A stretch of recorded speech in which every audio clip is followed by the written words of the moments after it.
শহীদের রক্তের দিয়ে লেখা যে সংবিধান, সেই সংবিধানকে যখন কবর দেওয়ার কথা বলা হয় তখন কিন্তু আমাদের কষ্ট লাগে। আমরা তোমাদের সিনিয়র হিসেবে, তোমাদের অগ্রজ হিসেবে আমরা কষ্ট পাই যে এটা কি করছে, কথাটা এইভাবে বলাকে ঠিক হলো?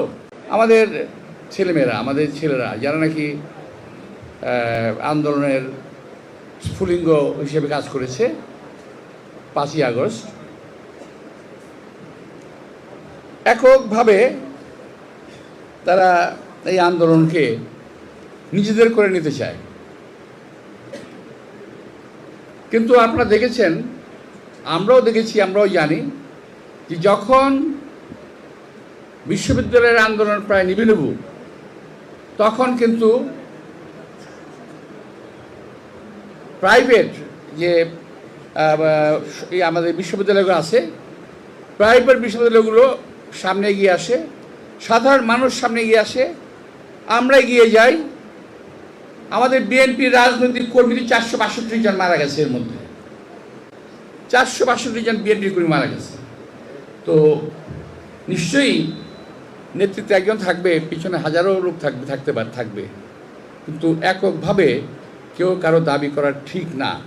এতে কিন্তু জনমনে বিভেদ সৃষ্টি হবে, একের প্রতি অপরের বিদ্বেষ সৃষ্টি হবে। এই যে আমাকে কথা বলতে হচ্ছে, আমি এই কথাটা বলতে বাধ্য এই কারণে, 71 সালে মুক্তিযুদ্ধে অংশগ্রহণ করেছি এবং সেটাও একবারে ফ্রন্ট ফাইটে অংশগ্রহণ করেছি, মুখোমুখি যুদ্ধে সামনাসামনি। আমার সঙ্গের বহু সহকর্মী 71-এ মারা গেছে, আমার বন্ধুবান্ধব টোটাল মারা গেছে প্রায় 3 লক্ষ, শহীদ হয়েছে। শহীদের রক্তের দিয়ে লেখা যে সংবিধান,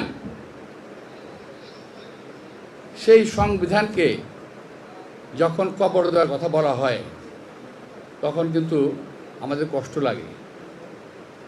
আমরা তোমাদের সিনিয়র হিসেবে, তোমাদের অগ্রজ হিসেবে আমরা কষ্ট পাই যে এটা কি করছে, কথাটা এইভাবে বলাকে ঠিক হলো?